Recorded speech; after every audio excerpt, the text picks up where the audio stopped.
하고 있습니다. KBS 뉴스 강재훈입니다. 오늘 밤은 전국에 구름이 많이 끼겠고 강원과 충북 북부, 경북 북부와 제주도에는 비나 눈이 오겠습니다. 대설특보가 내려진 강원 영동을 비롯해 경북 북동 산지와 제주 산지에는 1에서 5cm의 눈이 더 내리겠습니다.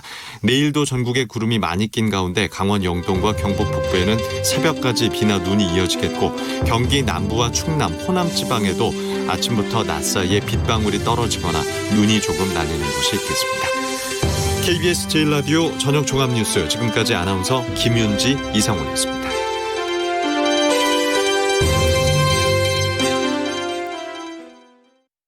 지금 시각은 7시 20분입니다. KBS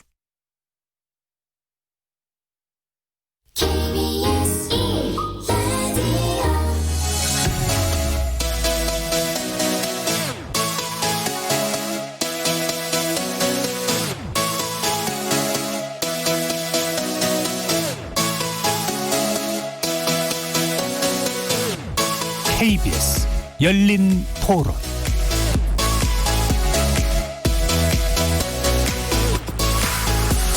안녕하십니까. KBS 열린 토론 정준희입니다.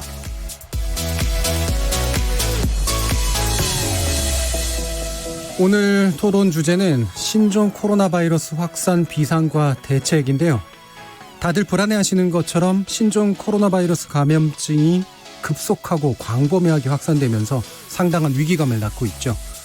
어제까지만 해도 6천여 명 수준이었던 확진자 수가 밤사이를 지나면서 7,700명을 넘어섰고요. 오늘 오전 기준으로 사망자 역시 170명으로 늘었습니다. 국내 확진자 수는 4명에서 잠시 멈춘 듯 하다가 오늘 2명이 더해졌고요. 2차 감염이 확인된 만큼 지역사회로의 확산을 막기 위한 특단의 노력이 요구되는 것 같습니다. 북미에 이어서 북유럽 그리고 중동으로까지 바이러스가 확산되고 있는데 세계보건기구 WHO도 오늘 긴급위원회를 다시 소집할 예정이라고 하죠. 그래서 상황이 긴급한 만큼 KBS 열린 토론에서는 목요일 코너 지목전 토크 대신에 신종 코로나 바이러스 대책, 확산 비상과 대책이라는 주제를 올려서 세 분의 전문가 모시고 자세히 짚어보도록 하겠습니다.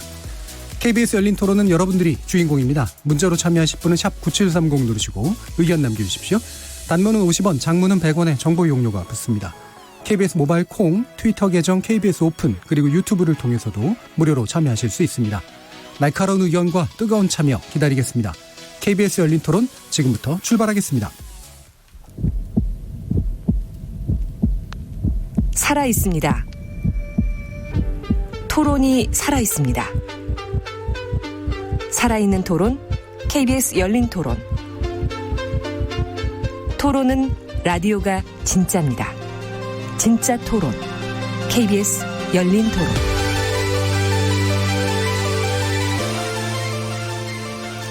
자, 오늘 함께 하실 분들 소개하겠습니다.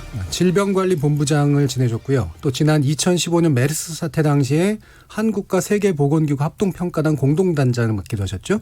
서울대의대 가정의학과의 이종구 교수 나오셨습니다. 네, 안녕하세요.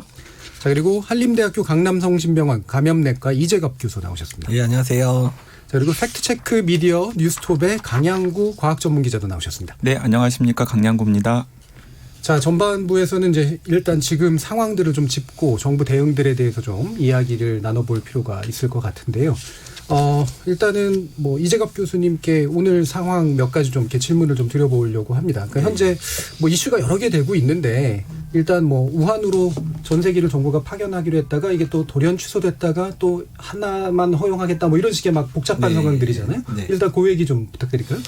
일단 뭐 중국과의 어떤 여러 수통 관련돼 있는 부분들이 좀 영향을 좀 준 것 같은데 특히 예. 일본에 이제 갔는데 거기 확진자가 발생하고 이런 문제가 예. 아마 중국한테 상당히 부담으로 작용한 것 같습니다. 그래서 아마 그런 부분 보완해서 아마 비행기를 받으려고 해서 좀 늦어진 게 아닌가 생각이 좀 들고요. 어떻든 간에 오늘 중에 뭐 비행기가 뜨는 거로 좀 확인은 된 것 같아서 다행으로 예. 여기는데 다만 지금 아마도 한 대만 가는 거로 좀 알려지고 있어서 어쨌든 그 안에서 안전하게 교민들을 모시고 올 수 있는 방법들을 일단은 방역 당국과 또 외교부가 잘 좀 챙겨서 가야 될 것 같습니다. 예, 일단 이제 우한 현지는 이제 그런 상황인 것 같고 네.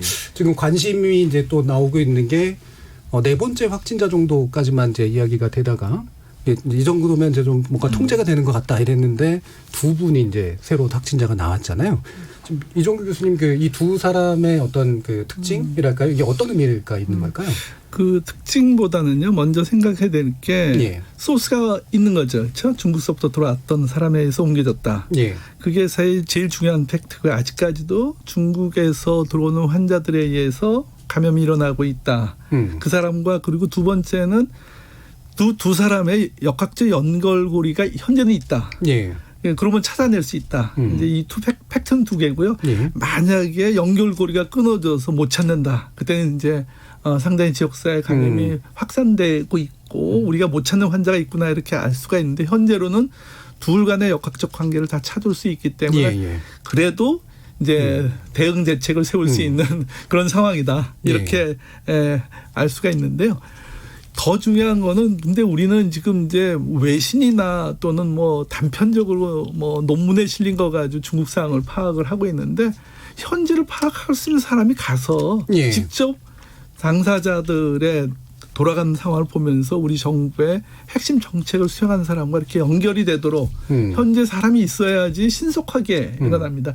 예를 들어서 어저께 WHO에서 뭐 무증상의 환자가 감염시킬 수 있다 이런 것이 외신으로 나왔는데 그걸 확인하는데 상당히 많은 시간이 걸렸을 겁니다. 만약에 예. 우리 질병관리본부에 있는 직원이 파견 나가 있다 그러면은 다 현지에서 그걸 다 듣고 상황 정리를 다 해서 보내줄 텐데 이 시간적으로 그런 부분이 우리가 좀 부족한 것 같아요. 빨리 대응을 하려면 그런 소스에 대해서 직접 가서 확인하고 거기에 맞는 올바른 정책을 해야 되는데 그냥 더듬이식으로 예. 여기서 나온 거 확인하고 저기서 나온 거 확인하고 그 부분을 빨리 해결해야 될 것 같습니다. 그래서 지금 중국이 어떻게 돌아가는지 중국에 예. 대해서 어떤 조치를 취해야 되는지에 대해서 정확한 인포메이션을 저희가 갖지 못하는 거죠. 그래서 현지에서 많은 뭐 필요한 과학자라든가 또는 역학조사관이 나가서 각각의 상황을 좀 파악해서 정보를 모아서 대응을 해야지 제대로 이제 우리가 대처를 할 수 있지 않겠나 이렇게 생각합니다. 근데 방금 말씀하신 현지라고 하는 건 이제 중국 현지를 WHO하고 그렇죠. 예. 그다음에 파견돼야 될 어떤 인물들이 있다면 어떤 분들인가요? 그러면? 제일 중요한 건 역학조사를 하시는 분들이죠. 예. 보건 관련된 의사라든가 치료 상황이 어떻게 되는지, 약자가 어떻게 되는지, 백신이 예. 어떻게 만들어지고 있는지 이런 상황들이 결국 우리가 정책을 수행하는데 상당히 중요한 부분들이기 때문에 그런 분들이 나가서 정보를 빨리 수집해서 예. 우리 정부한테 보내주고 거기에 따라 대응을 빨리빨리 해야 될 것으로 봅니다. 예, 그 방금 말씀처럼 역학조사라고 하는 건 이제 뭔가 전파 경로를 확실하게 추적할 수 있는 거. 그게 이제 아마 조사에 있어서 가장 기본이 될 것 같은데요. 말씀 주셨던 것처럼 6번째 확진자가 2차 감염이긴 하지만 이제 3번째 확진자의 접촉 간으로 이제 지금 얘기가 되고 있죠. 그래서 아직까지 지역사회로의 어떤 확산 가능성 뭐 이런 것들에 대해서는 좀 유보적인 것 같은데 강영구 기자는 어떻게 보고 계세요? 이제 그 대목이 굉장히 중요할 것 같은데요. 예. 지금 6번째 확진자가 3번째 확진자와 어떤 식으로 접촉을 해서 감염이 되었는지에 대한 구체적인 정보가 나오지 않고 있어요. 예. 이제 그 정보에 좀 주의를 기울여야 될 것 같은데 예를 들어서 지금 외국의 사례를 염두에 두면은 뭐 우한에서 온 관광객이 많이 타고 있는 버스를 운전한 운전기사 라든지 아니면 우한에서 오신 분과 비즈니스 미팅을 오랜 시간 동안 접촉을 하다가 감염되신 분 같은 독일의 사례 같은 것들을 염두에 두면은 외국에서도 굉장히 우한에서 온 분과 밀착해서 접촉한 다음에 감염된 사례였거든요. 예, 그런데 만약에 이제 우리나라 같은 경우에도 이 6번째 확진자가 3번째 확진자와 비교적 고립된 공간에서 비교적 어느 정도 시간 동안 밀착된 접촉을 해서 감염이 되었다고 한다면은 그건 사실은 광범위한 지역사회 감염을 걱정할 정도는 아니다. 라고 이제 저희들이 기준점을 세울 수 있을 것 같고요.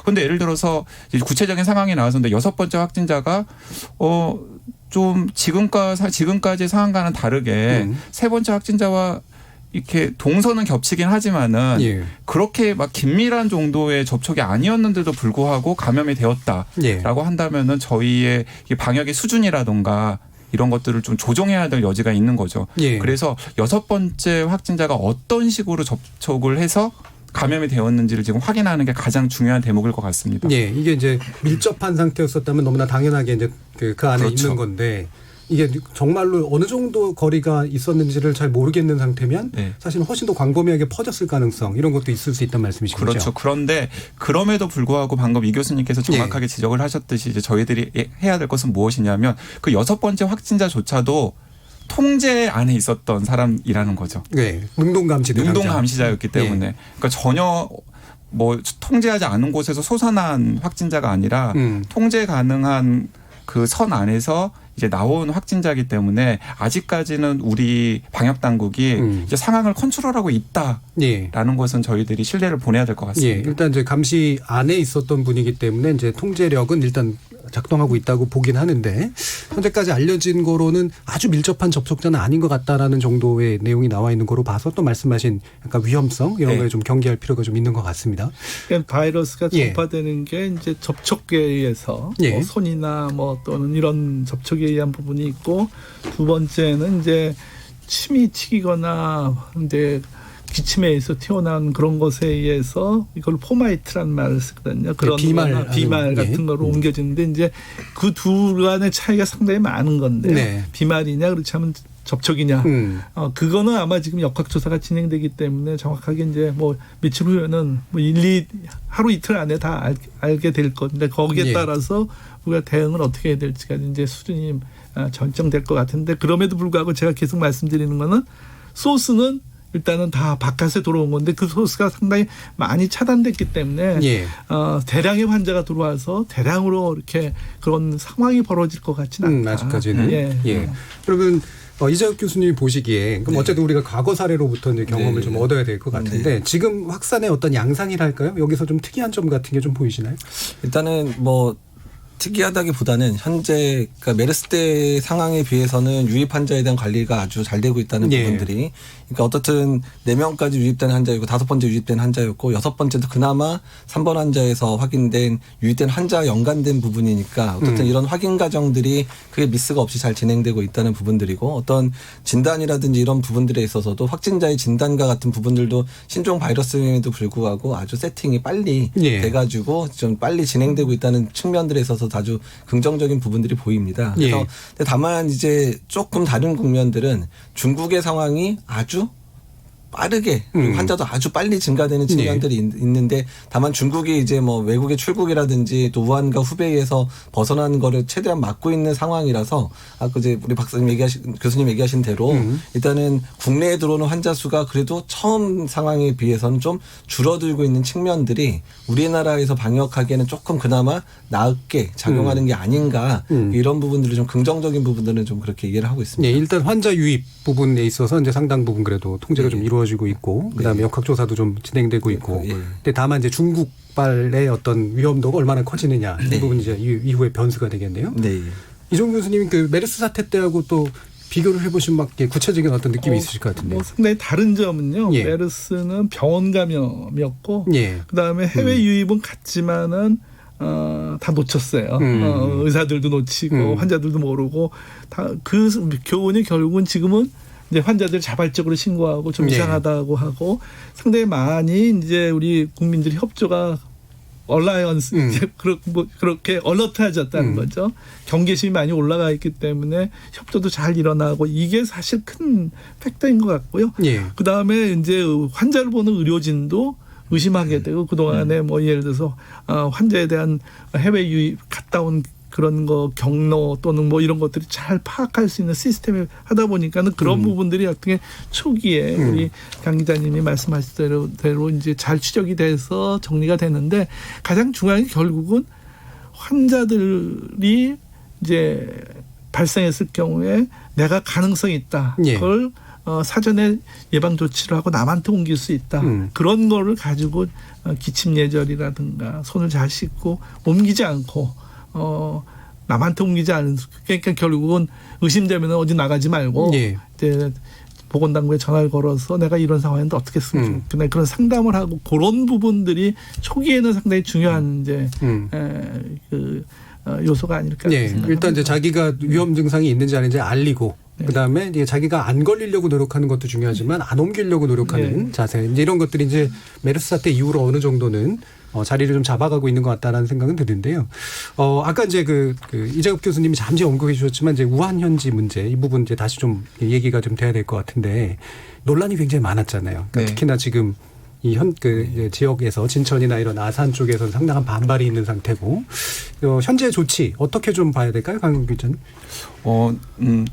저는 이제 그 현지 그러니까 이제 수용하는 곳에 있는 주민들의 반발 심리는 저는 이해는 충분히 됩니다. 그렇죠. 충분히 예. 이해는 되는데 일단 우리 국민 전체 안전만 놓고 본다면은 저는 이런 식으로 좀 접근을 하셨으면 좋을 것 같다는 생각이 들어요. 일단은 국격의 문제니까 당연히 그 우한에 계시는 동포들을 저희들이 모셔야 되는 건 예. 나라가 당연히 해야 될 일이라는 생각이 들고요. 그렇다면 그분들을 이제 그런 식으로 모셔와서 한 2주 정도 이제 격리를 시켰다가 다시 이제 사회에 편입을 시키는 것인데 거기에는 예. 두 가지 정도의 의미가 있을 것 같습니다. 하나는 무엇이냐면은 만약에 우리나라가 이런 식으로 우리 정부가 이런 식으로 조치를 취하지 않는다면 현지에 계시는 분들이 어떤 식으로든지 간에 우한을 탈출해서 한국으로 오시려고 하실 것 아니에요. 예. 그리고 개별적으로 들어오시다 보면은 그 개별적으로 들어오시는 분들을 우리가 다 일일이 컨트롤을 해야 되는 상황인 거죠. 그런데 지금 한꺼번에 우한에 계시는 분들을 모셔오면은 일단은 탑승할 때 체크를 예. 한번 할 테고 또 이제 그 내리실 때 체크를 한번 할 테고 그리고 일주일에서 2주 정도 또 밀착해가지고 저희가 예. 집단으로 또 체크를 할 것이지 않습니까? 그래서 결과적으로 놓고 봤을 때는 이제 우리 시민의 생명과 안전을 지키는 방역 관리의 측면에서는 오히려 훨씬 더 효과적일 수 있다. 예. 라는 측면도 있고요. 또 다른 하나는 우한에 계신 분들이 굉장히 경황이 없어서 갑작스럽게 좀 오시는 거잖아요. 예. 당연히 그래서 우리나라에 당연히 연고들은 있으시겠지만은 있으실 곳들도 지금 제대로 없는 상황인 분들이 많으실 것 같아요. 예. 그럼 그런 분들을 위해서도 정부에서 일정한 기간 동안 거주지를 제공해 주는 식의 서비스도 저는 예. 당연히 정부가 해야 될 일 중에 하나라는 생각이 듭니다. 예. 그렇기 때문에 오히려 정부가 그런 일들을 추진하고 있기 때문에 그분들이 격리되어 계시는 곳의 주변 주민들에게 그 감염이 되거나 예. 혹은 그분들이 뭐 자유롭게 막 이렇게 외출을 하셔가지고 추가 감염을 일으킬 가능성이 있거나 이런 것들은 훨씬 더 관리되고 훨씬 더 선별되기 때문에 가능성이 굉장히 낮다라고 생각을 하셔야 예. 되지 않을까 하는 예. 생각이 듭니다. 이 부분은 다시 이재갑 교수님께도 여쭤봐야 될 것 같은데, 그러니까 지금 이게 또 논란이 되고 있는 중요한 이유가 이제 지역민들의 불안감도 있지만 이제 일본의 조치하고 이제 비교해 보면 일본은 굉장히 좀 느슨한 조치를 하는 편인데 네. 우리는 이게 좀 극단적인 조치라고 봐야 되느냐라는 부분도 있는 것 같아요. 어떻게 평가하세요? 사실 일본이 그러니까 뭐라 그럴까 자신감인 거죠. 예. 그러니까 자국민에 대한 자신감인데 일단 검사에서 음성인 거 확인하고 뭐 일단은 지금 당장 감염된 거 아니니까 집에 가시고 집에 가서 자택에서 되도록 이제 외출 자제하시고 문제 있으면 연락해라라고 한 거니까 그만큼 자국민이 남한테 피해를 끼칠 만한 행동을 안 한다라는 그런 부분들에 대해서 어느 정도 자신감을 가지고 있다는 자가격리를 할 수 있다. 네, 자가격리 할 수 있는 그런 부분들이 있는 것 같고요. 그러니까 우리나라 같은 경우는 그러니까 사실 저도 시설격리에 대한 부분은 사실 반대하는 입장이기는 하지만 예. 그래도 국민의 불안들을 감안했을 때 강양구 기자님 말씀하신 것처럼 그런 부분들을 감안할 때는 어떤 절충점을 잘 찾은 거라 생각은 들거든요. 그래서 일단은 시설격리라고 하는 게 사실 저는 에볼라 때 긴급고대 파견되면서 시설격리를 3주를 받아봤거든요. 그러니까 시설격리 사실 불편하고 힘들기는 하지만 내가 3주간 잘 있음을 통해서 우리 가족들에 대해서 내가 혹시라도 발병했을 때 가족들에 대한 안전함도 확보가 되는 부분들이고 예. 또한 내가 거기 있음을 통해서 내 스스로의 건강 상태를 확실하게 체크할 수 있으니까 혹시 발병 상태를 확인해 주는 단계가 아주 짧아지니까 그런 장점들이 있거든요. 예. 다만 지역 주민들이 생각하는 그런 걱정에 비해서 내부의 상황들은 상당히 통제되고 아주 안정적으로 운영된다는 겁니다. 제가 실제로 경험을 예. 해봤으니까. 예. 그래서 지역 주민들이 걱정하는 어떤 지역 사회의 전파라는 부분이 일어날 수는 전혀 없는 상황이라는 부분들을 좀 이해를 해주시고 지역 주민들이 좀 이해를 해주고 용납해 주시면 예. 아주 좋지 않을까 생각이 드는 겁니다. 그러니까 시설격리 부분에 대해서 이제 완전히 찬성하시는 건 아니긴 한데 네. 아마도 그 이유가 이제 당사자들의 자유가 좀 억압되는 측면도 있고 그다음에 지역에서의 전파 가능성의 불안감도 이제 있지만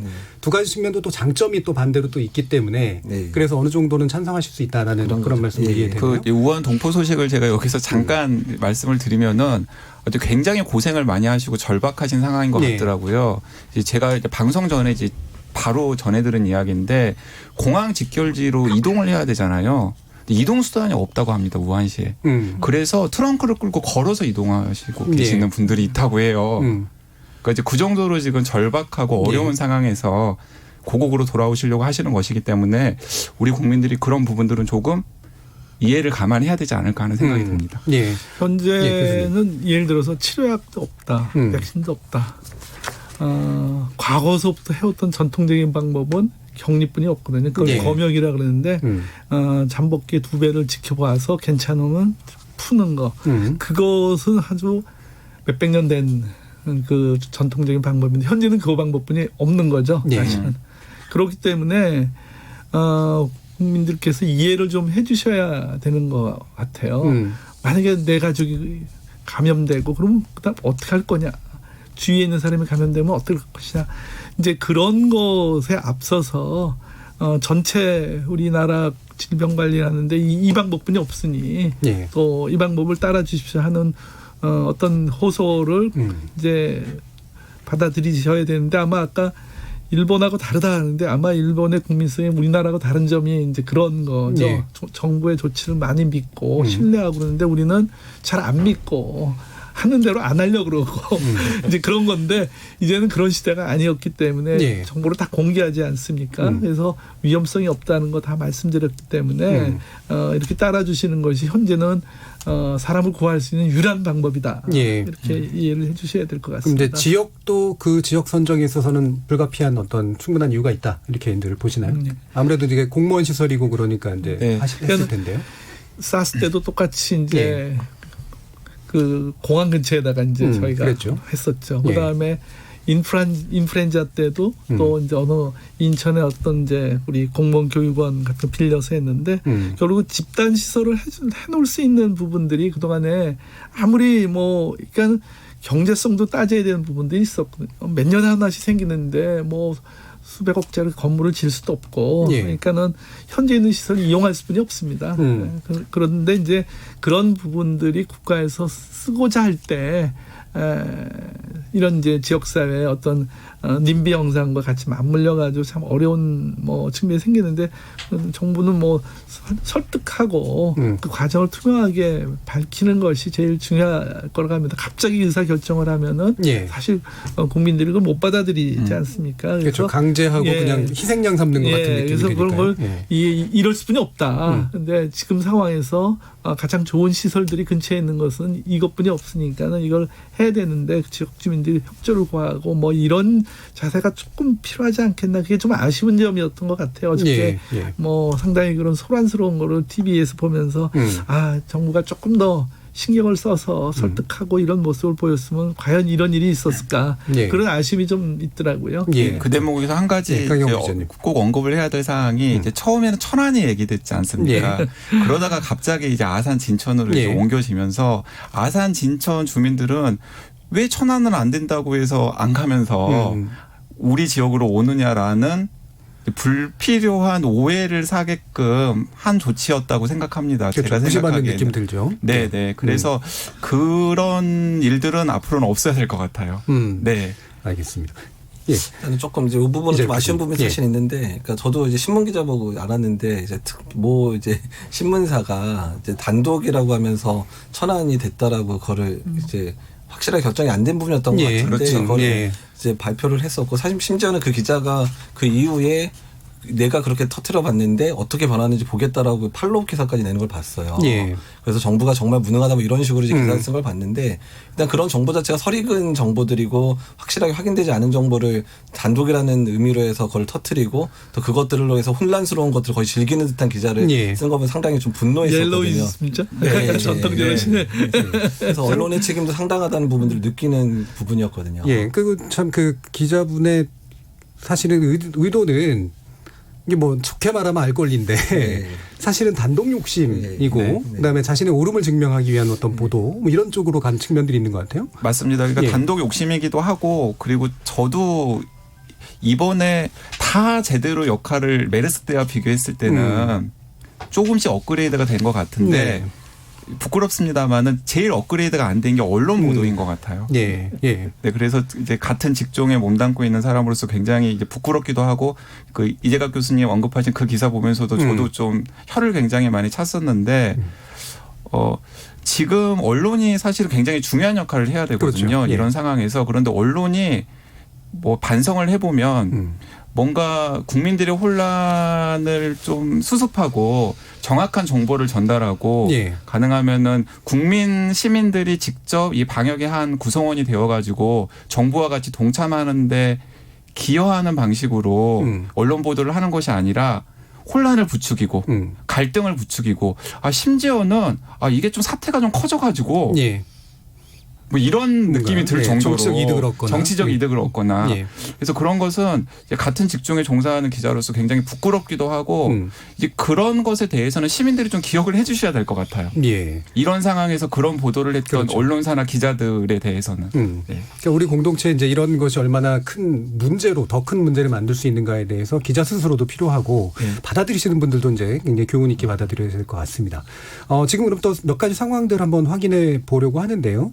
지금 질병관리본부가 이제 진단시약을 내일부터 이제 보급한다라고 밝혔는데 이게 이제 실질적으로 필요하거나 실효적인 그 어떤 조치인 건 맞습니까? 예. 이제 교수님. 워낙 이제 신종 감염병이다 보니까 이런 진단시약이나 이런 게 상용화되어 있는 게 전혀 없는 상태에서 무에서 유를 창조해야 되는 그렇죠. 상황들이었기 때문에 초기는 일단은 이제 배제 진단 쪽으로 간 거예요. 그러니까 메르스나 사스도 아니고 사람한테 걸리는 코로나도 아닌 그런 바이러스를 확인하면 신종 코로나 바이러스일 것 같다는 것들 확인하고 또 그거를 제대로 이제 확진하기 위해서 시퀀싱이라고 모든 유전자 정보를 분석하는 방법을 통해서 지금 거의 그 확진 환자 6번째 확진 환자까지 다 그렇게 진단을 아마 했을 건데 그렇게 되면 12시간 정도의 시간이 소요가 됩니다. 근데 이거를 준비하면서 일단은 다른 단계로서는 실제 신종 코로나 바이러스를 진단하는 그것들을 준비를 하고 있었거든요. 그래서 질병관리본부가 이미 3,500명분 잘 준비해서 예상보다 빠르게 내일부터 이제 그게 본격적으로 오늘부터 본격적으로 가동되게 세팅을 다 해놓은 상황이거든요.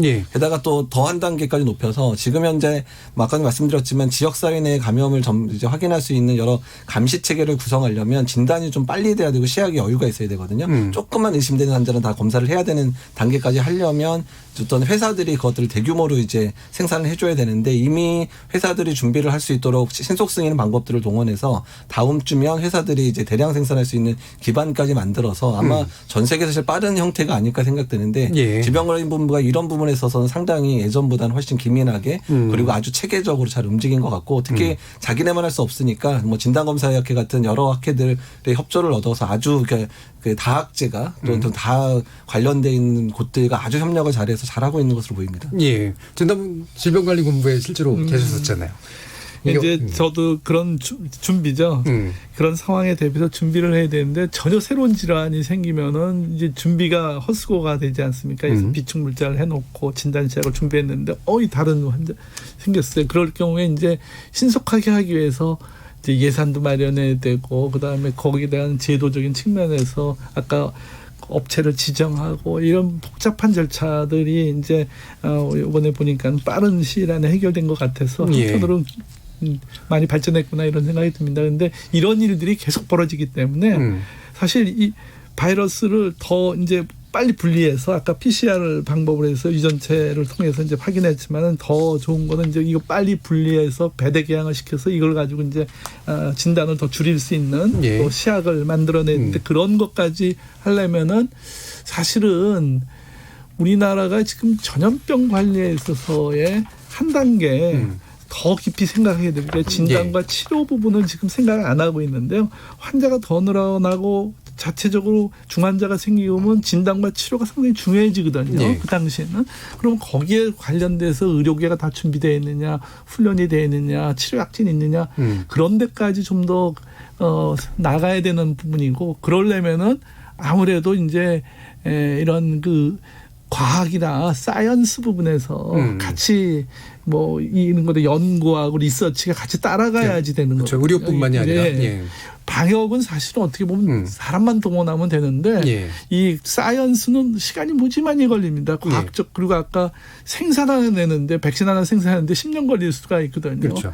만들어놔도 이게 정말 상업화되려면은 안전성, 유효성이 검증이 돼야 되는데 그런 되고. 것들이 준비가 돼야 되는데 거기까지 가야지 사실은 이제 미국은 아마 제가 이번에 메르스 뭐 사스 이걸 보면서 에볼라 사태를 보면서 아프리카에서 벌써 약제를 실험하고 백신 실험하고 치료제 다 실험합니다. 미국 NIH에서 무슨 사태가 벌어지면 무엇을 해야 될지에 대한 치료 물질 그 후보 물질을 다 만들어 놓고 있거든요. 그런 것은 결국 그러니까 과학을 끌고 나가는 이제 그런 것들이 눈에 보이거든요. 우리가 거기까지는 사실은 이번 기회에는 안 내더라도 차근차근 마련해야 되는 계기로 삼아야 되지 않겠나 이런 생각입니다. 너무 이제 약제도 없다, 백신도 없다. 그래서 지금 검역에만 의존하는데 그런 물질을 후보 물질을 만들어 놓고 준비해 놓고 기다렸다가 그때 가서 우리가 생산해내고 대응을 하고 이런 체계로 가야지 아마 선진국이 되지 않을까 이런 생각입니다. 예. 근데 그게 사실은 좀 전 세계적으로 아까 좀 우리나라는 그래도 그나마도 좀 빠른 편이라고 이제 아까 이재복 교수님 말씀 주셨잖아요. 근데 방금 이종구 교수님 말씀 주시는 건 아마 이제 최선진국의 아마 수준이긴 할 텐데 이게 뭐 사실은 상업성도 되게 중요하고 제약회사와의 관계라든가 이런 것도 되게 중요하고 예산도 되게 중요하고 어떤 시스템이 제일 핵심이라고 보세요? 그러니까 사전에 그런 것이 낭비적인 요소일 것 같은데 사실 보험이면서 한편으로는 상당히 많은 인프라를 과학에 대한 인프라가 커져야지 예. 이게 해결되는 거거든요. 예. 그러니까 의사들이 치료만 이렇게 국한돼서 당장의 문제는 치료를 잘해서 사망률을 줄이는 거지만은 예방하고 치료제를 개발하는 건 장기간 투자를 해야 돼요. 예. 그래서 그런 부분을 우리가 더 앞으로 또 이제 생길 가능성이 많기 때문에 이 기회를 삼아서 그런 인프라를 키우는 노력도 해야 될 필요가 있다. 그러니까 처치로서의 이제 의료도 있지만 이제 그 기초과학으로서의 어떤 의료과학 이런 부분에 대한 이제 상당한 투자 이런 것도 필요하겠다라는 말씀이시죠. 바로 또 이제 그냥 그 현재 문제로 넘어가서요. 지금 정부가 2차 감염 문제에 아마 이제 상당히 이제 신경을 쓰는 그런 조건인 것 같은데. 전수조사 계획을 이제 밝혔습니다. 약 3,000명에 대한 전수조사 계획을 밝혔고 이게 이제 대통령의 발언으로 보면 그게 너무하다 싶을 정도로 이제 대응을 해야 된다라는 그런 원칙을 했잖아요. 이 부분에 대한 그 적절한 조치라고 생각을 하십니까, 이재복 교수님? 그러니까 이제 방역에 있어서는 그러니까 어떻든 이제 물류라든지 인적인 자원들이 한계가 있기 때문에 그 한계 내에서 최선을 다하는 방법이 중요한데 가중한 부담이 사실은 정치권에서 떨어져서 그게 만약에 부담을 작용하게 되면 기존에 정말 기존에 하는 일만으로도 막 빡빡하게 운영이 되는데 거기에 큰일이 터져버리면 상당히 힘든 상황이 될 수도 있습니다. 그래서 그런 부분에 있어서 정치권이라든지 이런 데서 분명히 그런 것들 선언할 때는 반드시 조율을 해서 선언이 돼야 되는데 그 부분 좀 아쉬운 측면들이 있고요. 다만 근데 이제 다만 그게 경계 단계로 이제 올라가면서 그게 얘기가 됐기 때문에 다행인 거는 경계 단계가 되면 일단 보건복지부가 이제 지원 기관이 후원 기관이 되고 질병관리본부에 그 다음에 다른 행안부라든지 다른 부서하고의 협력이 강화되는 측면들이 있어서 다행히 그 업무들은 질병관리본부에 떨어지지 않고 그 업무가 이제 복지부하고 그다음에 행안부가 주로 하는 업무가 돼서 그나마 방역에 부담을 덜 주기는 했거든요. 그러니까 다 할 수 있으면 좋은데 그거에 목매다가 정말 중요한 현장에서의 중요한 부분 놓치지는 않게끔 사전에 조율된 형태로 업무가 진행되는 게 상당히 좋을 것 같고 어떤 반면교사 삼아서 정치권들이 가끔 쏟아내는 많은 말들이 상당히 이제 현장에서 근무하는 사람들이 방해가 되는 경우가 많으니까 예를 들면 어떤 건가요? 일단 뭐 가끔 이제 높은 분들이 뭐 자기 고생한다는 거 보겠다고 한번 들려두고서 들려버리시면 그 의전 때문에 한두 시간 일이 마비되는 상황도 벌어질 수 있잖아요. 그냥 정말 상징적인 한 분 정도만 그냥 뭐 대통령 정도만 딱 한 번 하고 끝내셔버려야지 대통령 오고 나서 시장 오고 구청장 오고 이런 상황이 반복돼 버리면 방문하는 그 기간마다 사실 그거에 의존해서 정말 바쁘게 움직여야 되는 상황들이 마비가 될 수 있거든요. 아니면 정말 그쪽을 생각한다면 정말 힘든 거를 보러 오려면 정말 몰래 와서 살짝 한번 보고 지나가시는 정도로 끝내셔야지. 그러니까 그래서 요새는 국회의원들이 안 오시더라고요. 뒤어서 예전 하도 욕을 먹고 안 오시더라고요. 욕을 많이 먹죠 요즘에. 그래서 이제 그런 부분들에 대해서는 조금 좀 신경 좀 써주셨으면 좋겠습니다. 이 전수조사는 그럼 구체적으로 어떻게 진행이 되는 건가요? 그래서 현재 제가 듣기로는 이제 그거에 대해서 이제 좀 그런 걸 해본 쪽이 건보공단 쪽이 잘 데이터를 많이 가지고 있으니까 국내 분들은 건보공단을 통해서 확인을 하고 그다음에 이제 우리나라에 들어온 외국인들 같은 경우는 이제 출입국사무소라든지 외교부 쪽의 채널을 통해서 확인을 해서 국내인들은 다 확인이 됐다 그러고요. 그다음에 외국인들 같은 경우는 거의 그중에 3분의 1가 이미 출국을 해버린 상황이라 남은 사람에 대해서 지금 엄청나게 노력을 하고 있는데 2018년에 그 메르스 상황 한 명 발생했을 때 그 당시에 비행기 타고 같이 들어온 사람 중에서 확인한다는 사람이 50명쯤 있었는데 그 50명을 찾느라고 3, 4일 걸렸어요. 근데 한 300명 남아있는 사람들 찾으려면 그 많은 사람이 그 사람들 찾는 난리치느니 오히려 전반적인 홍보를 아주 열심히 해서 그 사람들이 저절로 스스로 알게끔 하는 방식으로 가는 게 더 맞다는 얘기죠. 그러면 지금 이제 아까 이제 그 경계 단계, 그러니까 주의 단계에서 경계 단계로 격상되면 예산과 인력을 동원할 수 있는 체계가 좀 더 이렇게 어쨌든 확보는 되는 거고 현실성은 이제 있는 거라고 판단을 하시는 거죠. 어떻습니까, 이종구 교수님? 행정적으로 3,000명이면 우리나라 시군구가 250개거든요. 250개면 15명 정도. 사실은 이제 큰 무리는 아닌 정도가 됩니다. 근데 이제 이게 지속되느냐, 지속적으로 이런 일이 벌어진다면 사실 피로감이 되는데 일시적으로 관리할 수 있는 부분에 3,000명은 그렇게 많은 숫자는 아니거든요. 그래서 예. 이제 잘 찾아내고 일단 첫째 고리를 잘 찾아내서 막는다면야 이건 효과적인 방안이 될 수 있는데 계속적으로 이제 환자가 증가하는데 이제 어느 순간에 이런 거죠. 2009년과 10년도에 인플루엔자 환자가 첫 환자가 생겼습니다. 수녀님이 생겨서 지역사회에 고리를 모르는 환자가 생긴 게 7월 중순이었거든요. 그 이후서부터는 검역을 다 포기했어요. 예. 해도 소용이 없는 게 막아지지가 않거든요. 근데 그 전까지는 우리가 대안이 없으니까는 약제도 없고 백신도 없으니까 늦추는 전략이죠. 그러니까 미티게이션 전략이라는데 완화 전략으로서 찾아가서 격리 조치하면서 늦춰갔는데 이제 이런 시나리오가 우리가 예를 들어서 이 질환의 풀 코스를 아직 모르는 상황에서 어디까지 갈지 잘 모르는데 어쨌든 이게 그런 인플루엔자 같이 그렇게 비말이나 이런 걸 통해서 지역사회의 무증상의 감염자를 통해서 연결고리를 찾지 못하는 환자가 대량으로 환결 가능성이 있겠느냐. 그 부분은 저도 이제 그러진 않을 것 같다. 현재로는. 이제 이런 접촉 감염에서 주 환자가 생기는 거기 때문에 찾아가면서 막으면은 찾아질 수 있는 상황 여러 개 있습니다. 그리고 이제 우리나라 행정력이라는 게 사실은 상당히 무섭습니다. 네, 다 찾아낼 수 있어요. 굉장히 발달된 나라죠. 네, 찾아낼 수 있습니다. 예. 여기서 얘기를 말씀을 못 드리는 부분이 있지만은 저도 놀랄 정도입니다. 찾아집니다. 그래서 사실 그렇게 찾는 것이 이제 뭐 한두 번이지 가장 중요한 환자를 찾아야 된다 그러면 하는데 그래서 일상적으로 우리가 놓쳤기 때문에 다 찾는다 그거는 상당히 많은 다른 행정력의 부담이 많이 가기 때문에 다른 업무를 다 마비되는 거거든요. 그래서 이제 그런 경우는 최악의 경우고 실제로 이제 아까 말씀드린 국민들이 자발적으로 협조하고 그 신고를 해주고 이게 더 중요한 부분이라는 거죠. 방금 또 이제 무증상 감염 이야기를 마침 또 하셔서 이 부분에 대한 논의도 좀 필요할 것 같은데 이 WHO에서 이제 인터뷰를 이렇게 하면서 이건 굉장히 큰일 났다 뭐 이런 식의 생각이 들게 만들었는데 우리 정부에서는 사실은 이제 이 부분은 제대로 확인된 이야기가 아니다. 현재로서는 그런 식의 논문도 없다. 이제 이렇게 얘기가 나온 상태란 말이에요. 일단 이 상태는 어느 것이 또 진실에 더 가깝다라고 좀 봐야 될까요? 황희 기자님.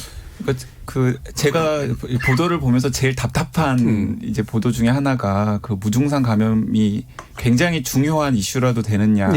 이제 여러 언론에서 이제 보도가 나오는데 제가 생각하기에는 그리고 많은 전문가들이 동의하기에는 지금 방역에 있어서 무증상 감염을 강조하는 게 사실은 실효성이 전혀 없습니다.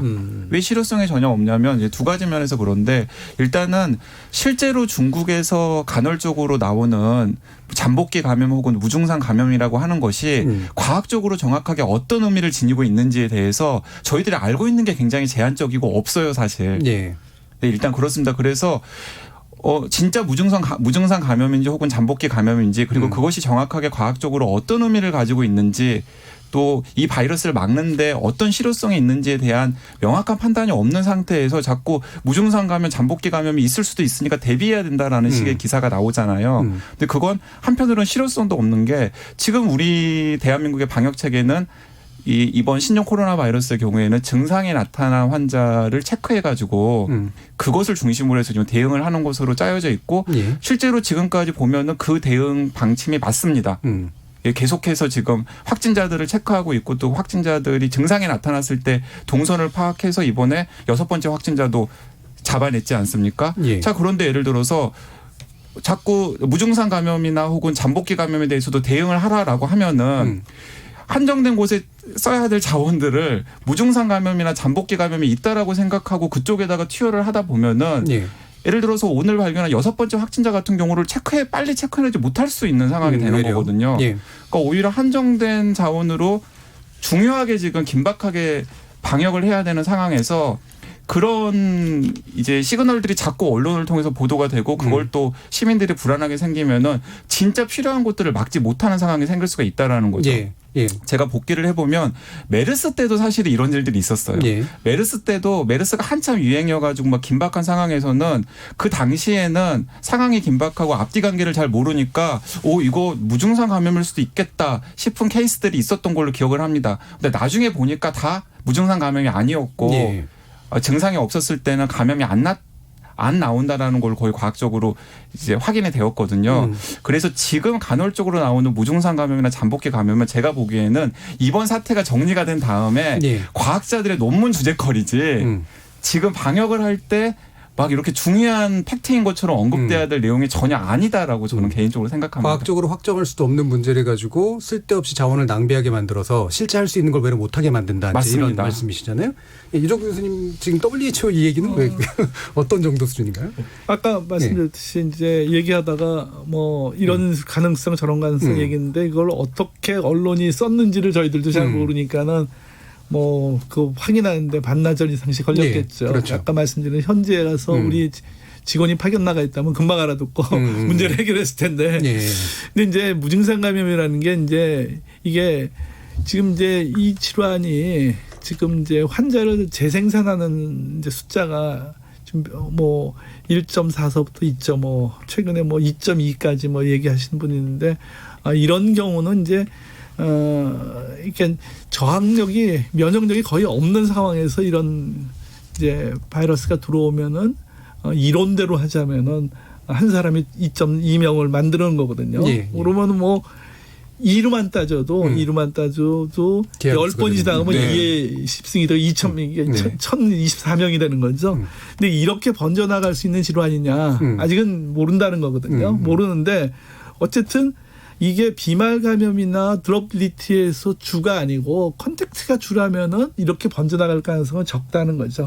거기에 그렇게 아까 제일 중요한 방역의 전환점은 무증상의 환자가 생겼는데 그게 역학적 고리를 모르겠다. 그때 가서야 예. 우리가 방역책을 다 바꿔야 되거든요. 그렇지만은 거기까지 가는데 시간이 있다는 거죠. 뭐 몇 개월이 걸렸든지 간에 이런 장기간의 호흡을 두고 시나리오를 하나를 마련해 놓고 준비하는 것과 그냥 그래서 지금 뭐 어떻게 되고 이것은 아니라고 생각하는 거거든요. 그래서 예. 장기전에 갔을 경우에는 결국 무증상 감염자에 의해서 지역사회 전파가 일어나면 상당히 큰 유행이 벌어진 그때 방역책은 이렇게 가져가야 돼. 그것을 준비는 할수 생각하면서 있지만, 예. 지금 현재에 집중을 해야 된다. 그런 걸로 정리할 수 있을 것 같습니다. 예, 알겠습니다. 예. 자, 신종 코로나 바이러스 확산 비상과 대책 주제를 놓고 세 분의 전문가와 함께 얘기 나눠보고 있는데요. 자칫하면 전 세계적 공황 상태로 이어질 수도 있을 이 신종 코로나 바이러스. 과거에 큰 상처를 남겼던 5년 전의 메르스 사태를 교훈 삼아서 우리 정부와 의료계 그리고 시민들의 자발적인 협조 모두가 중요해 보이는 순간입니다. 전반부 토론은 일단 여기서 마무리하겠습니다. 여러분께서는 KBS 열린 토론과 함께하고 계십니다.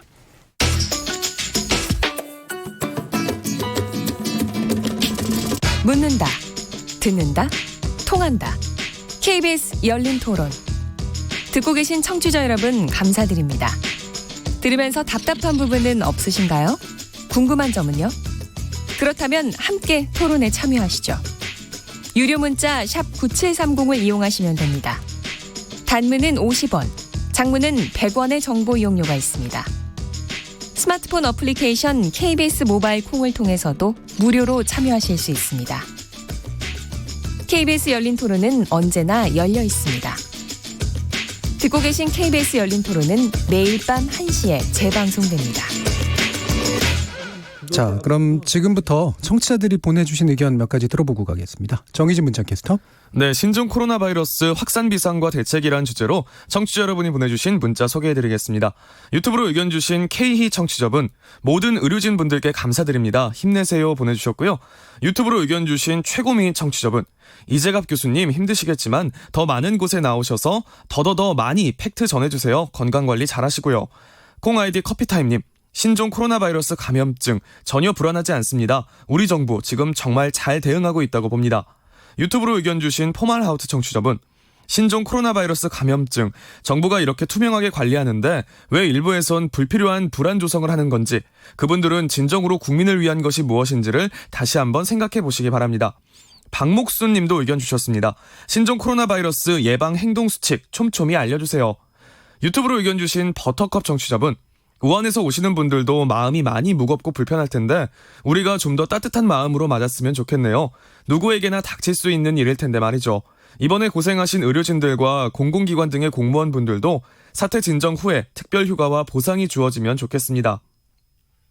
콩 아이디 3790님, 해당 지역 주민들에게 이해를 해달라고 하기 이전에 지역 주민과 소통이 먼저라고 봅니다.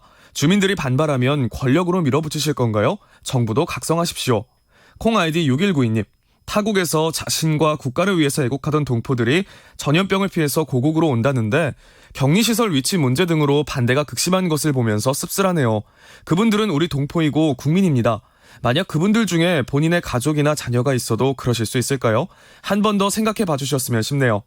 콩 아이디 개그마니아님, 중국은 우리의 이웃입니다. 절대 혐오 발언이나 국가 간의 분열이 일어나는 행동이나 언행은 삼가야 할 듯합니다. 우리는 앞으로도 5천년을 이웃으로 함께 살아갈 이웃 사람입니다. 라고 보내주셨네요. 네, KBS 열린 토론. 이 시간은 영상으로도 생중계되고 있습니다. 유튜브에 들어가셔서 KBS 일라디오 또는 KBS 열린 토론을 검색하시면 지금 바로 토론하는 모습 영상으로 보실 수 있습니다. 지금 방송을 듣고 계신 청취자 모두가 시민 논객입니다. 계속해서 청취자 여러분들의 날카로운 시선과 의견 보내주세요. 지금까지 문자캐스터 정의진이었습니다.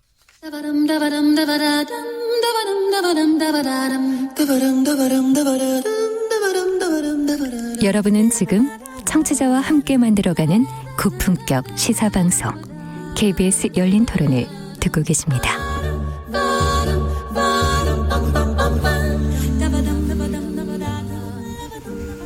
자, 후반부 토론 시작해 보겠습니다. 이재갑 한림대학교 강남성심병원 감염내과 교수, 팩트체크 미디어 뉴스톱 강양구 과학전문기자, 그리고 이종구 전 질병관리본부장, 이렇게 세 분이 함께하고 계십니다.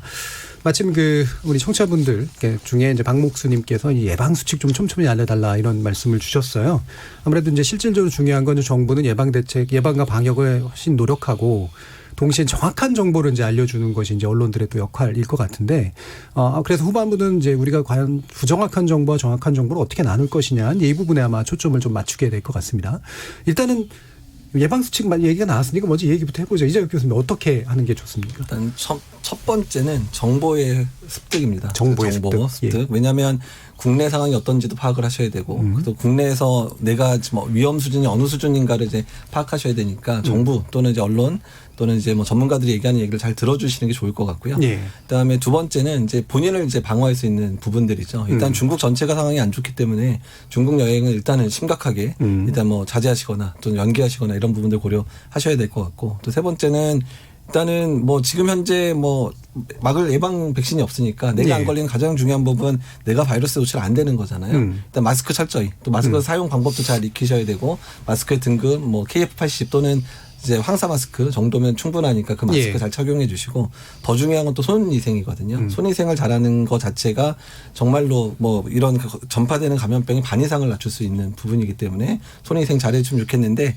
이제 물과 비누로 씻는 손위생과 그다음에 우리가 보통 들고 다닐 수 있는 알코올 성분의 손위생제의 그 효과는 거의 일치합니다. 다만 손에 이물질이 묻었을 때는 반드시 비누와 물로 씻는다. 이런 손위생의 아주 세부적인 내용까지 잘 이해해서 평상시에 잘 실천해 주시는 게 제일 좋을 것 같습니다. 예, 마스크 얘기가 나와서 마스크가 막 동나고 그랬다는데, 이게 반드시 차단이 엄청나게 높은 수준을 필요로 하지 않는다라는 말씀이신 거잖아요. 맞습니다. 한 황사 정도. 예. KF80 마스크가 이제 80% 정도를 걸러낸다고 하지만 바이러스의 파티클은 다 걸러내거든요. 일부 홍역 이런 걸 빼놓은 건 다 걸러내기 때문에, 그리고 심지어 환자한테 씌우는 거, 증상 있는 분들이 쓰는 게 더 중요한데 바로 입 앞에 하기 때문에 그거를 굳이 높은 걸 안 써도 차단 효과가 많이 나타나니까 증상 있는 분들도 이제 KF80을 써도 되고, 또 그거에 대해서 노출되는 분들도 똑같은 마스크를 쓰셔도 됩니다. 다만 의료인들 같은 경우는 바이러스의 농도가 높은 상황에서 발생하는 상황이 있을 수 있기 때문에 등급이 높은 KF94 또는 N95 마스크를 쓰게 되는 거는 노출 상황에서 바이러스가 아주 긴밀하게 접촉할 가능성이 높으니까 쓰는 부분이니까 의료인 쓰는 거니까 그게 더 좋아 이렇게 생각하실 필요 없고, KF80 정도면 본인의 호흡에 방해를 주지 않는 상황에서 가장 효과적으로 쓸 수 있는 마스크가 됩니다. 예, 그러니까 직접 이제 환자들과 접촉할 가능성이 높은 의료진들에게야 이제 상당히 높은 수준은 반드시 필요하겠지만, 일반인들은 이제 어느 정도 바이러스 충분히 막아줄 수 있는, 그리고 호흡도 가능한 그 수준이면 충분하다라는 말씀이셨잖아요. 그러면 이제 지금 얘기가 나오는 게 이제 안구, 그 다음에 이제 코의 점막, 요런 이제 점막으로 이제 이게 이제 감염이 되는 거기 때문에 이제 이런 지금 예방 수칙들이 이제 중요한 거 아니겠습니까? 이종구 교수님. 또 우리 이 교수님 잘 말씀해 주셔서 몇 가지 더 첨언하면은 이제 의심돼서 내가 예를 들어서 열이 난다든가 감기 증세가 있다, 그럴 경우에 반드시 이제 나가지 말아야 되거든요. 일단 예. 해외에 나가지 마셔야 되고 두 번째 해외도 문제는 나가지 말아야 되고 집안에서 나가지 마시고 이제 적절하게 보건당국하고 협의해가면서 치료를 받으셔야 되고 그다음에 이제 기침 예절이라는 게 이제 우리가 잘 그 습관이 잘 안 돼 있는데요. 전에 보면은 저희 어렸을 때 항상 이제 뭐 콜일까봐 손수건 가지고 다니는데 요새는 이제 어깨로 하는 게 이제 일반적인 유행인데 하여튼 기침 예절 여러 사람이 모이는 데에 조금이라도 증세가 있으면 안 나가시는 게 좋고 기침 예절 지켜서 침이 튀거나 모르지 않는 그런 부분들이 조금 더 보완 이제 얘기가 되고 강조가 될 필요성이 있겠다. 특히 이제 증세가 좀 있다. 감기 증세가 있다. 이런 부분은 환자에 가까우신 분들한테 극도로 주의를 하셔야 되고 그런 분들은 기침 예절 잘 지키고 조금 더 부모님도 이상하다 하면은 이제 보건당국과 협의하는데 문제는 아까 말씀드린 대로 이게 소스가 있는 거기 때문에 상대가 중국에서부터 왔다 이거를 먼저 염두에 두시지 않으면은 이제 이게 혼란스러워지고요. 그럴 경우에 한해서 이렇게 이제 순서를 밟아서 해주시는 게 좋겠다는 생각이 드네요. 예. 지금 또 뭐 약간 곁다리 얘기입니다만 이제 우리가 악수하는 경우도 아까도 이제 잠깐 악수 나누긴 했습니다만 이제 박원순 시장이 이제 팔꿈치로 인사하자 이런 얘기를 해서 일부에서는 뭐 괜찮다 그러고 또 일부에서는 이게 뭐냐 뭐 이렇게 얘기 드는데 강희국 기자 이런 식의 정도까지 가는 거 어떻게 보세요?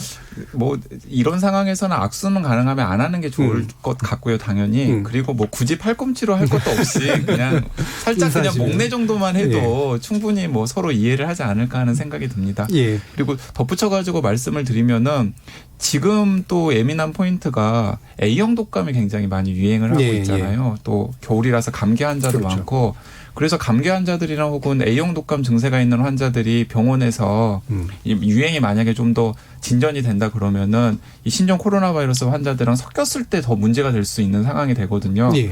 그래서 저는 지금 감기라든가 A형 독감 바이러스를 잡는 것도 중요한데 사실은 감기나 A형 독감 바이러스 환자들이 자신들이 가지고 있는 바이러스를 옮기지 않는데도 똑같은 원칙이 적용이 되거든요. 그렇죠. 예. 그리고 그런 실천이 결국에는 이게 만약에 쉽게 잡히지 않고 좀 더 유행 기간이 길어졌을 때 의료진들이 좀 더 신종 코로나 바이러스에 집중할 수 있도록 하는 조건을 만들어주는 것이기 때문에 그런 부분에 있어서도 이제 시민들이 좀 더 협조를 했으면 하는 생각이 듭니다. 예. 그럼 또 우리 증상 문제도 얘기해야 될 것 같아요. 그러니까 어떤 증상들, 뭐 우리가 쉽게는 얘기할 수 있지만 기침과 뭐 발열 뭐 이런 식의 문제들이긴 할 텐데 구체적으로 말씀하신 것처럼 사실 다른 어떤 독감의 증상들하고 거의 차이가 안 나는 거는 맞는 거죠. 네. 이제 호흡기 바이러스의 특성들, 그러니까 증상이 다 유사하다는 겁니다. 모든 호흡기 바이러스는 이제 열나고 기침 나고 이제 진행하게 되면 이제 뭐 호흡곤란이라든지 뭐 흉통과 같은 이제 폐렴의 증상들을 나타나기 때문에 증상만으로 구분할 수 없는 부분이고, 그러니까 현재로서는 뭐 이종국 교수님 말씀하신 대로 중국 갔다 온 사람에서의 증상이 나타나는 부분이 가장 중요한 부분들이니까 그 부분들을 이해를 좀 하셔야 될 것 같고, 다만 이제 본인의 증상이 이렇게 애매할 때 판정을 받고 싶은 욕구들이 상당히 많잖아요. 그런데 그렇죠. 사실 제일 어려운 게 뭐냐면 중국에서 온 분들이 그런 증상 생기면 바로 연락해서 확인받고 이제 병원을 가든, 그러니까 어떤 1339 전화해서 어딜 가는지 확인받고 가셔야 되는 게 중요한데 그러니까 너무 불안하다 보니까 중국 갔다 오지 않으신 분들도 감기 걸리면 나 괜찮냐고 이렇게 1339나 이런 데 자꾸 전화를 하시면 1339가 할 수 있는 것도 사람이 하는 거니까 그러니까 그게 좀 되게 힘든 부분들이 될 수 있어서 실제로 마비가 좀 됐었다 이제 좀 풀리기 시작했거든요. 그래서 일단 1339나 이런 것도 이제 거기엔 또 병원도 전화해서 환자를 이제 격리시키거나 이런 걸 결정받아야 되는 전화번호이기 때문에 일단은 꼭 현재로서는 아직까지는 중국 다녀와서 그래서 증상 있는 분들이 전화하는 곳이다. 추후에 뭐 지역사회에서 막 환자가 발생할 때는 달라지겠지만 너무 과도하게 대응하실 필요는 없다. 이런 말씀입니다. 그러니까 1339가 어쨌든 확실하게 소스 아까 말씀하신 그러니까 중국에 여행을 다녀왔다거나 이런 식의 뭔가 의심할 수 있는 여지가 있을 때 이 증상이 나타나면 접촉을 해가지고 이제 확진을 받거나 뭐 이런 방식으로 가는 게 좋고, 기타의 경우는 그렇게까지 민감한 대응을 하지는 않아도 된다라는 말씀이시겠네요. 그러면 이종국 교수님 이게 뭐 어느 정도 알려진 얘기긴 합니다만 이 신종 코로나 바이러스가 어느 정도로 무서운 거다라고 우리가 이해를 하면 될까요? 사스나 메르스하고 비교해 볼 때. 다 이제 우리 사스도 겪어보고 메르스도 겪어보고 신종 이제 코로나 바이러스는 처음 겪어보는데요. 지금 나온 데이터들은 그 중간이 아닐까. 메르스하고 사스 중간에 사망 사스가 제일 이제 먼저 생겼지만은 어쨌든 많이 알려져 있고 우리가 익숙한 거고 메르스는 이제 그 최근에 생겼는데 그 사이일 거라고 이제 생각을 하고 전파 속도나 사망률도 그 사이일 거다. 근데 최근에 나온 데이터들 보면은 오히려 사스보다 전파 속도가 빠르다는 거는 어쩌면 사망률이 훨씬 더 낮았기 때문에 독성이 약하고 전파력은 많아지고 이런 경향으로 점점 가는 것 같은 생각이 듭니다. 그래서 뭐 하루에 1,000명에서 1,500명 생기면서 사망률은 확 줄어들고 있는 거 봐서 그리고 이제 중국도 검사한다는 사람들은 대부분 중증 환자들이 검사했을 거라고요. 나머지 뭐 일반 환자들 조금 뭐 좀 이상인 사람들 또는 증상이 없는 무증상의 환자로 그냥 지나가는 사람도 있을 거고요. 그런 사람들은 대부분 다 빠지고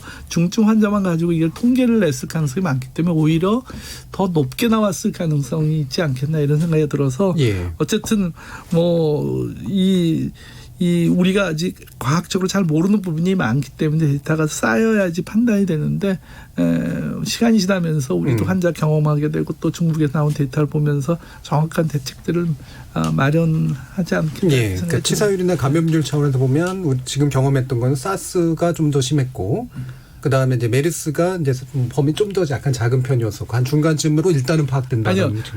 사스하고 메르스라면 메르스가 가장 사망률이 높았어요. 사망률은 이제 메르스가 근데 전파 높았고. 속도는 느렸죠.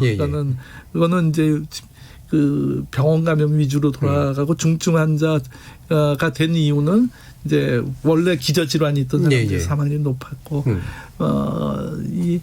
그 지금 신종 코로나 바이러스는 그거보다는 전파력은 사스보다도 빠른데 사망률은 적고 뭐 이런 정도라고 생각이 들어서 뭐 저희들로서 보면 오히려 좀 이제 좀 안심되지 않겠나 그렇게 최악의 상황까지는 안 가지 않겠나 뭐 이렇게 생각을 좀 조심스럽게 해봅니다. 그 또 한 가지 유의미한 사실은 이제 외국에서 계속해서 확진자와 그리고 2차 감염자들이 생기고 있지만은 현재까지 중국 밖에서는 사망자가 없어요. 그리고 우리나라에서도 지금 1번, 2번, 3번, 4번, 네 번째 확진자까지가 지금 병원에서 진료를 받고 있는데 실제로 병원에서 진료하고 계시는 선생님들 말씀을 들어보면 그 선생님들이 2015년에 메르스 다 진료를 하셨던 분들, 진료 치료를 하셨던 분들인데 메르스와 비교했을 때 해볼만 하다라는 말씀들을 하시더라고요. 그래서 실제로 이제 진료 현장에서 직접 치료하시는 이제 의료진의 반응도 이제 방금 이 교수님께서 말씀하신 것과 마찬가지로 메르스나 혹은 사스와 비교를 해서도 독성이라고 할 만한 것은 조금 더 낫지 않나라고 조심스럽게 짐작을 해보는 것 같습니다. 또 일각에서 퍼지는 얘기 중에는 이게 낫더라도 또는 생존하더라도 폐가 심각하게 손상된다 그래가지고 공포감을 만들기도 하던데요. 이제 중증 감염 사례에서 그러니까 폐가 이제 정말 이제 심각한 공격을 받아서 폐가 좀 섬유화되거나 이런 분들이 메르스 사실 이제는 있었습니다. 이제 그런 과정이 심했던 분들은 사실 사망도 했고 회복된 분들은 그 폐가 이제 다시 어느 정도 기능을 회복하는데 상당 기간 흘렀던 분들이 있긴 있었는데, 근데 이건 어쩌면 이제 대개 바이러스에 의한 폐렴의 대부분의 증상입니다. 인플루엔자도 그런 식으로 심각하게 폐렴이 오는 분들이 있고 이러기 때문에 그래서 그런 부분들에 대해서 너무 과도한 이제 걱정을 하실 필요는 없고 다만 일단은 한국의 의료진들이 어느 의료진들보다는 이제 뭐 메르스 경험도 있을 뿐만 아니라 이런 한국의 의료 수준이 특히 중환자 의료 수준은 상당한 수준에 올라와 있기 때문에 우리나라가 이런 중환자가 혹시 발생하더라도 충분하게 도와줄 여력은 된다는 부분들을 좀 이해하시고 안심하시면 좋겠습니다. 이게 이제 상기도 감염이나 이제 폐렴을 유발하는 것들은 대부분 심할 경우는 그런 식의 것들은 언제나 다 일어날 수 있다는 거죠. 그러면 이 부분은 한번 확인해 보고 가죠. 그래서 이렇게 진단이라든가 뭐 전파 과정이라든가 이런 과정에서 이제 사실 굉장히 그릇된 정보들이 지금 많이 나돌고 있고 특히나 혐오도 이제 굉장히 많이 있는 상태인데 우리 팩트 체크도 전문으로 하시니까 강윤 기자님이 보시기에 이 부분은 정말로 문제가 있다라고 보시는 그런 괴담이나 허위 정보 이런 게 어떤 것들이 있을까요? 일단은 이제 제가 가장 이제 우려스럽게 생각하는 부분은 이제 감염 경로와 관련해서 이제 걱정을 하시는 분들이 굉장히 많더라고요. 그러니까 저는 이제 어떻게 이제 그런 상상력이 발휘가 되어가지고 이게 그게 마치 진실인 것처럼 얘기가 되는지 모르겠는데 이렇게 이제 뭐 공기중 감염이라든지 공기중 감염이 기정사실처럼 이야기가 된다든지 아니면은 뭐 진짜 농담처럼 하는 말인지 진담인지 모르겠지만 이렇게 눈만 마주쳐도 감염이 된다라는 식의 좀 심하죠. 좀 심한 예. 그런 식의 이야기들. 그런데 이제 중국의 경험도 그렇고 그리고 이제 기존에 우리가 경험했던 사스나 메르스 같은 코로나 바이러스 계열의 예. 바이러스를 보면은 아까 여러 차례 말씀을 했듯이 이제 비말에 의한 감염 혹은 비말에 의해서 이제 그 흩뿌려졌을 때 그걸 손으로 만졌을 때 생기는 감염이 가장 주되고 사실은 그게 거의 100% 감염 경로거든요. 예. 그렇기 때문에 예를 들어서 뭐 일부 다른 전염병처럼 공기 감염이 되거나 이런 것은 전혀 아니기 때문에 걱정을 안 하셔도 될 것 같고요. 그리고 이제 이런 혼란들도 있는 것 같습니다. 예를 들어서 뭐 수영장이나 목욕탕을 통해서도 감염이 될 수 있지 않느냐. 예. 하는 것인데 제가 생각하고 많은 전문가들이 이제 제 의견에 동의를 하시던데 이제 우리가 수영장이나 목욕탕처럼 사람들이 많은 곳에서 이제 사람들과 접촉했을 때 감염이 될 수는 있겠지만은 그렇죠. 그 물을 통해서 바이러스가 감염될 가능성은 거의 제로라고 봐야 될 것 같습니다. 왜냐하면은 일단은 이 신종 코로나 바이러스가 이제 물을 통해서 감염되는 매개도 아닐 뿐만 아니라 주된 매개가 그리고 이론적으로는 가능할 수도 있지만은 우리가 그 목욕탕이나 수영장에서 접한 물은 대부분 다 염소 소독이 되어 있는 예. 물이잖아요. 예. 그렇기 때문에 거기서 바이러스가 오랫동안 생존할 수 있는 환경 자체가 되지가 않습니다. 그래서 이제 그런 가능성도 거의 없다라고 생각을 하시고 좀 안심을 하셔도 될 것 같습니다. 예. 이종국 교수님은 혹시 이렇게 들으신 거나 퍼지는 이야기 중에 이 부분은 참 전문가로서 반드시 짚어줘야겠다 뭐 이런 것들은 없으셨나요? 뭐 눈만 맞춰도 된다. 좀 그런 그리고 이제 유튜브에 뭐 가다가 쓰러져 사람을 예. 보니까 네. 뭐 사스다 뭐 이제 코로나 바이러스 때 이런 잘못된 이제 내용들이 SNS를 통해서 상당히 많이 유포되는데 어저께 많은 언론들에서 팩트를 많이 짚었더라고요. 네. 그래서 상당히 많이 줄어들 것 같은 생각이 들고요. 그렇지만은 이제 이게 지금 잘 모르는 전염병이기 때문에 항상 이게 지금 상황에서 중국의 컨트롤이 잘 되면은 그런 대로 넘어갈 텐데 중국의 컨트롤이 안 되면은 환자가 계속 들어오기 때문에 우리나라도 상당히 많은 영향을 입고 계속 좀 노출되거든요. 거기에 대한 대비를 좀 해야 되는데 그거를 제가 느꼈던 게 2009년도 11년도에 초창기에 인플루엔자가 신종 인플루엔자 생기기 전에 인천공항 검역소를 통해서 열나는 사람들을 다 조사를 해보니까는 많은 부분들이 중국에서 들어온 인플루엔자 환자였어요. 네. 그걸 보니까는 실제로 우리가 조사를 해보면은 중국서부터 상당히 많은 소스들의 질환이 들어오기 때문에 어쨌든가 옆에 인구가 13억이어야 되는 큰 이 인구가 언제든지 상황이 달라짐에 따라서 우리도 영향을 입기 때문에 그거를 잘 보면서 저희가 이게 장기적으로 가야 될지 요 순간에서 검역만으로 다 끝날지 이런 거를 잘 판단을 해야 될 것 같습니다. 예. 그러니까 이게 중국이나 이웃나라에 대한 혐오를 함부로 표현하면 당연히 안 되겠지만 또 과도한 공포도가 나오면 안 되기도 하고요. 근데 이제 말씀처럼 이제 중국이 어쨌든 핵심 변수인 건 맞잖아요. 그럼에도 불구하고 그런 판단의 기준을 WHO가 사실은 해주거든요. 예, 이게 위기 상황을 인하하고 상가면 중국으로부터 나오는 사람도 검역을 해서 못 나오게 하고 그런 상황은 WHO가 이제 판가름을 해주고 그렇기 때문에 그것을 보면서 우리도 이제 같이 국제사회 공조를 맞춰야 되지 않겠나 이렇게 생각을 합니다. WHO가 이제 그런 판단을 해준다는 건 이를테면 뭐 비상사태를 선포한다는 건 이런 정도 그렇죠. 수준에 가면. 예.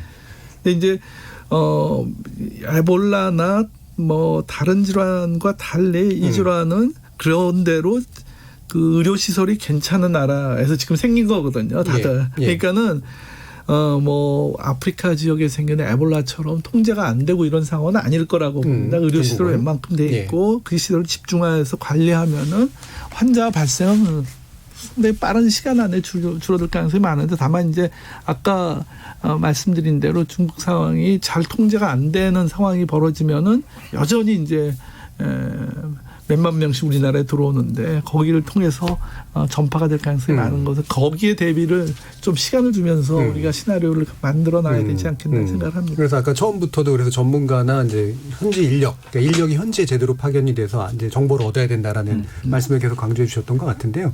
이재국 교수님은 현재 중국의 대처 정도 수준 어느 정도 괜찮다고 보세요? 일단 뭐 유례 없는 이제 방법을 쓰고 있다고 보면 됩니다. 그러니까 이제 우리가 예를 들자면 지금 우한 같은 경우는 1,100만의 도시거든요. 1,100만 도시를 아예 차단하는 거는 거꾸로 얘기하면 서울 같은 데를 전체를 차단한 거거든요. 근데 그런 거를 할 수 있었다는 게 중국 아니면 불가능할 거라 생각은 들고 극단의 방법이기는 하지만 어쩌면 그 당시 저는 그걸 했을 때 저게 가능해 그랬는데 지금 거꾸로 생각해 보면 그때 그런 거를 그때라도 했었으니까 지금 그나마 이제 국내에 들어오는 그런 우한에서 오신 분들이 이제 적어지는 효과를 이제 낳게 하는 부분들이 나왔기 때문에 그나마 다행으로 생각하는 부분들이 있고요.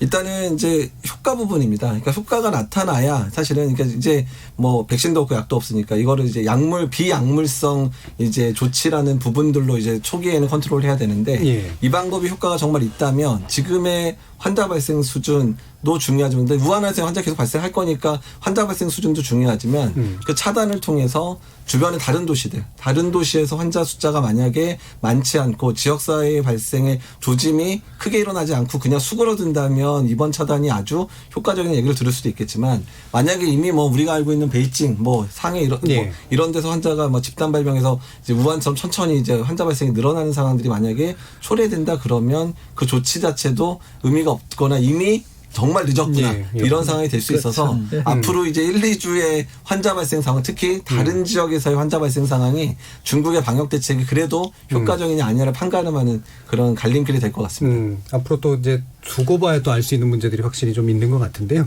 그럼 오늘 이제 논의 좀 마무리 지으면서 이제 지금 뭐 일부 정치인들은 외국인 입국 금지를 시켜야 되는 이제 뭐 발의도 해야 된다라는 얘기도 하고요. 또 뭐 좀 있으면 이제 뭐 어쨌든 봄 오고 그러면 이제 끝일 거다. 뭐 이렇게 너무 이렇게 두려워하지 마라 이렇게 얘기하시는 분들도 있고 그런데 일단 여러분들이 어떻게 전망하고 또 재현하시는지에 대한 간단한 의견들 여쭙는 거로 마무리 짓도록 하겠습니다. 강양구 기자님. 네, 그 방금 이재갑 교수님께서 말씀하신 것처럼 이제 1, 2주의 중국의 상황을 보는 게 가장 중요한 변수일 것 같습니다. 그래서 중국이 어느 정도 컨트롤을 하고 있으면은 어쨌든 중국에서 이게 시작된 것이기 때문에 이제 전 세계적인 팬데믹으로 오지는 않을 수도 있다.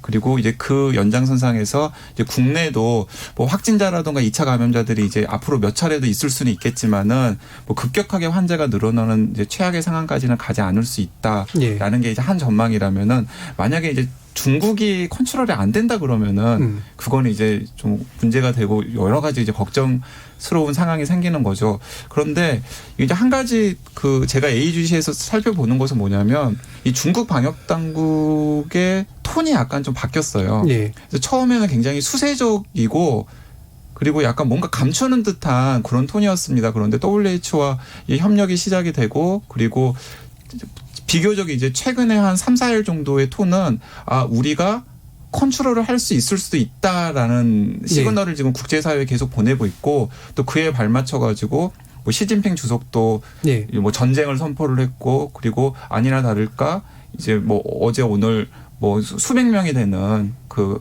방역 감염 인력들이 또 대거 또 현지로 또 들어갔고 그런 상황들을 보니까 중국이 어쨌든 간에 최선을 다하고 있고 우리가 보기에는 그 중국이 최선을 다하는 것이 그를 좀 응원해야 될 필요성이 있는 거예요. 알겠습니다. 그래야 우리나라도 괜찮다. 이재혁 교수님.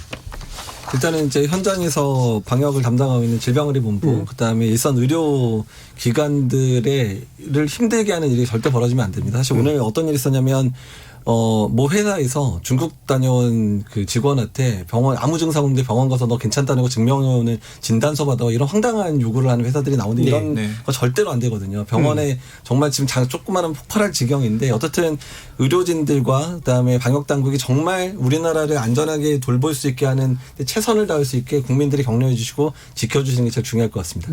이종국 교수님 어떠신가요? 우리 강 기자님도 같은 의견이시지만 하여튼간에 설날 끝나고 2주를 보는 게 제일 핵심이고요. 그 상황에 따라서 우리가 대안을 달리 가지고 갈 수는 없을 겁니다.